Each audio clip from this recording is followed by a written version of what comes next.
আমাদের সনাতন ধর্মের মানুষই শিক্ষার তফাৎটা দেখাতে চাইছে। ওরা কিন্তু এটুকু বলতে পারলো যে 25শে ডিসেম্বর যীশু খ্রিস্টের জন্মদিন আমরা পালন করি।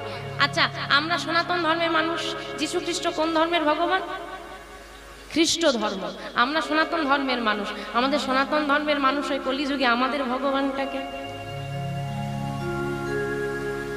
আমরা কলিযুগের মানুষ, কৃষ্ণ দাপর যুগের। গৌর হরি তার জন্মদিনটা কবে বলতো?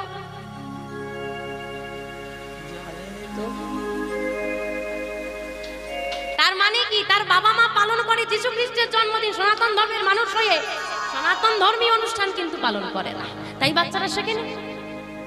তাহলে আপনারা কি বলতে পারবেন আমরা সনাতন ধর্মের মানুষ? বলতে পারবো কাউকে কি গর্ব করে?